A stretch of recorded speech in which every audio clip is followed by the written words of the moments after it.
issues. Who'd have thunk? Yes. Yeah, indeed. Yeah. But to get us started for tonight, we have My Hero Academia Vigilantes. Yes, we gave this anime the 3-episode ruling, which is a term we haven't used for a while because we haven't opted to take a look at a new show for a bit. Yeah. So this is one where I think I even reviewed it for the show a while back. I read the entire manga series of this. It's basically some smart person at Shonen Jump or the creator of My Hero Academia deciding, you know what, let's be like an American comic book and build a larger universe. Yes, and there are some really interesting, fascinating characters that we've seen on the show so far. It takes place. What would you say about like a year or two before the main series? Yeah, I guess it depends on how long it takes Deku's mom to go from typical anime mom to fat. Because she does appear briefly in a thinner form in one episode. Oh, okay. She was one of the ladies that he was helping while he was being nice guy. Oh, okay. Yeah, and I actually ended up watching the 4th episode, which I think they dropped on like Sunday or Monday. And must have been Monday because when I was watching it, they didn't have a 4th. Okay. Yeah, and Tenya Ida's brother shows up. He's still Ingenium. Instead of being Paralysium, whatever you yeah. Spoiler alerts for My Hero Academia. Yeah. Yeah, and they have a little flashback scene where he's trying to help Tenya use his powers. And Tenya looks like he's about 12 or 13. So yeah, so it's a few years beforehand. Yeah. So yes, the series acts as a prequel to My Hero Academia proper. And what I'll say is that watching these early episodes, boy, the characters went a long way over the course of those volumes. Oh. Not in a bad way. It's just that, and I think this is kind of smart when you're testing the waters like this. You don't drop the full backstory and complexity of the characters in right away. You kind of have to start off simple. And this is back in time, but the whole hero system that they've come up with for this world of My Hero Academia is in place. Because for those who haven't seen the primary series, it's a world where about 80% of the population has some sort of superpower called the quirk, which people are hard enough to manage when they can't melt steel beams or turn into a dinosaur. Right. Yeah. So they have this whole system where in order to be a hero, you have to like get a license and register with whatever the bureau is called. We meet one hero who says, "Nah, I'm not going to do that. I'm just going to go around punching bad guys." Yes. So our 3 main characters are Koichi, aka Nice Guy, aka Crawler, aka Crawler, because people mishear him. Yeah. He is the main character up there in the front. He basically is a superhero. He starts off the series as a superhero light.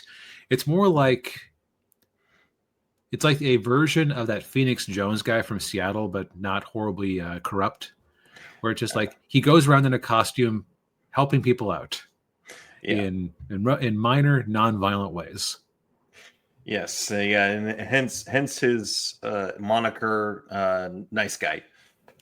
Yep.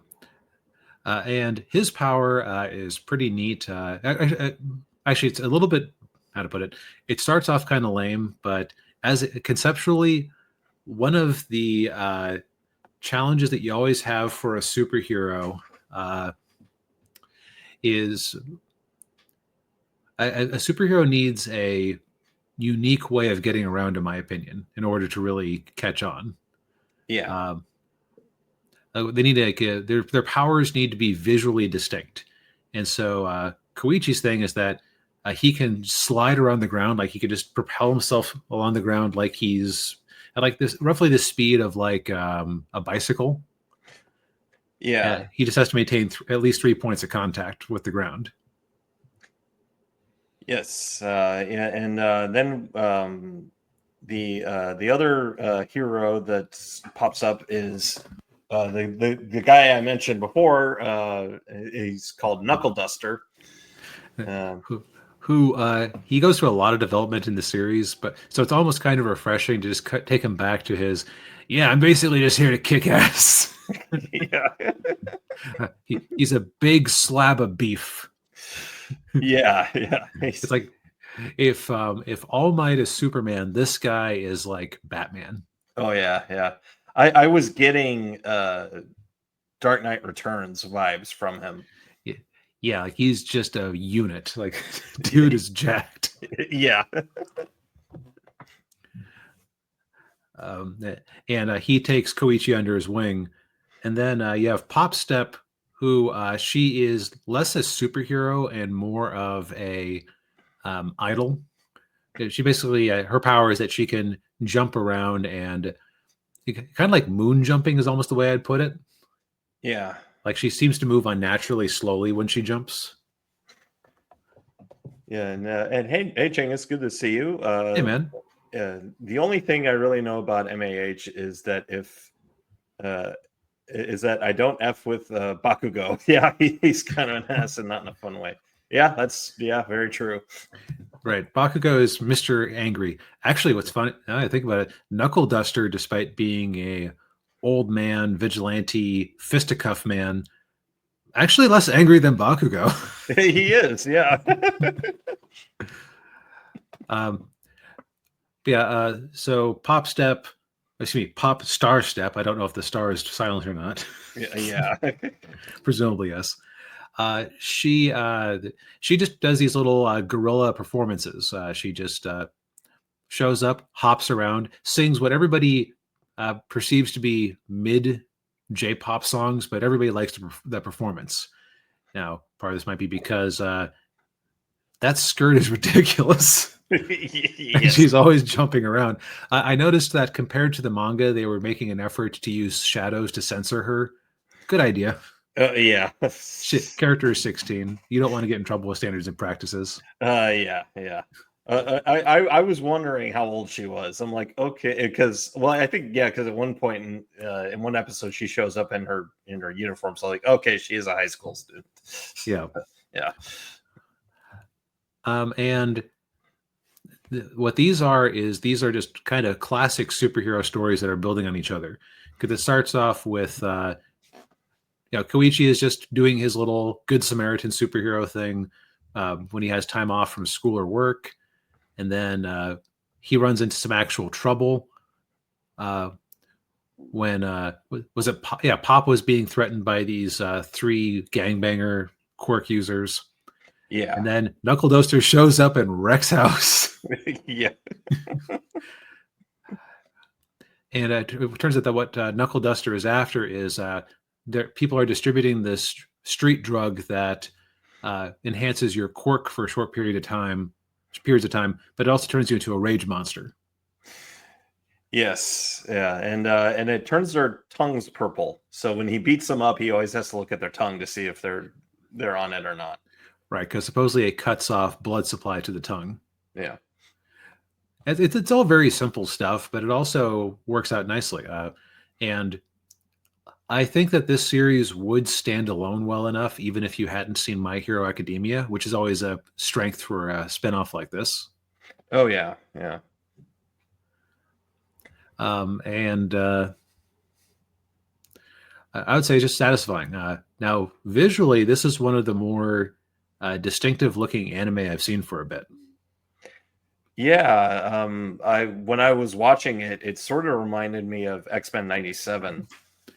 Yeah, like where they had all the characters in the show are drawn with thicker lines than normal, which kind of gives them an American comic booky look. Yeah. Also, they put a lot of effort into the color and shadows, I noticed. Yeah, I noticed that too. Yeah. So it's like they're very good about lights, like sources of light. All the colors were very distinctive. Like it wasn't quite 4-color comic style, but I think it was trying to look like that, like where the colors are simpler. Yeah. Yeah. Or at least they're very vibrant. And also, whenever characters do things, you'll get a sound effect in English. I would be curious if the Japanese production or the Japanese broadcast had those sound effects in Japanese, because I don't recall seeing that done in the original manga, although it's been a bit since I read it. Yeah. Yeah. Well, I know they didn't do that in the main series. Yeah, so like Pop jumps and it's like boing is like on the screen for a second or something along those lines. Yeah, you get a whir and a blam and a Yeah. So it's just very so without using my foreknowledge of where the story is going, I think I would still recommend it, just because it's fun super heroics. It's telling a bigger story. If you've watched the main My Hero Academia series, you're going to see some cameos, and what's nice about it is you get to see some people who are teachers at the school in the main series earlier in their careers where they're just superheroes full time. Yeah, like Eraser shows up at one point, and like All Might's in there. What's her name? Midnight. Yeah, a whole bunch of them. Endeavor. Yeah. Yep. Now using my foreknowledge, I'll say that you get to see a lot of Midnight and Eraser over the course of things. This cover here, I don't know if it's actually for the anime or not, because the art style almost looks more reminiscent of the manga, because it is subtly different. Like this doesn't quite have the same thick Americanized comic book lines on it. Yeah. But so I don't know if this was for the main series, this would imply that we were getting a pretty long season here to introduce some of these characters who I recall showing up later. Oh, yeah. Yeah, well, I'm trying to think. I'm hoping it doesn't kind of fall into the same trap that the main series fell into, where it was just like really long story arcs that just kind of get a little repetitive. Time for a little bit of foreknowledge here. Oh, okay. So what to expect from the series, and I'm going to speak in generalities here. Okay. There is a part of it where, so I think it came down to around 15 volumes. Yeah, 15 volumes. And so it's like very strong in the first 5 volumes. Then it has a sort of what I'll call a middling phase for a few volumes. And then it starts ratcheting things up. And I am going to be very curious how they adapt the end arc to this, because it was almost a joke with me and my friends. Like for a year, I would say, "Wow, well, I guess this is the last volume," because like they had a very protracted last fight between our main characters and the last villain. Oh, and it was starting to outlive its welcome a little bit, but I think part of that was getting it once every 4 to 6 months. Oh, yeah. So I think pacing might be a similar issue, but at the very least, the anime adaptation is pretty snappy. They aren't padding anything out as far as I can tell. Yeah. Okay. And then as far as Daniel, did you watch this in English or Japanese? I watched it in English. Okay. So I did what I usually do for a show like this, where I'll watch an episode in English, watch one in Japanese, and then just go with whatever I like better. Yeah. I think I ended up I watched the main series in English. I think that the English dub on this is all right, but I kind of like the stock anime character voices that for Knuckle Duster and Pop Step a little more in Japanese. Like I think that the at least the way I always imagine Knuckle Duster's voice, I feel like he needed like a little more gravel in the English dub. Oh, yeah. I can see that. Yeah. Where the Japanese, he's kind of doing like the classic muscle tough guy one. Yeah. But I don't think you could go really wrong with either choice. I just think that the Japanese was slightly my favorite. Yeah. Okay. Yeah. I can understand that. Yeah. Yeah. So I would liken this to if the main My Hero Academia series is that universe's X-Men or Avengers.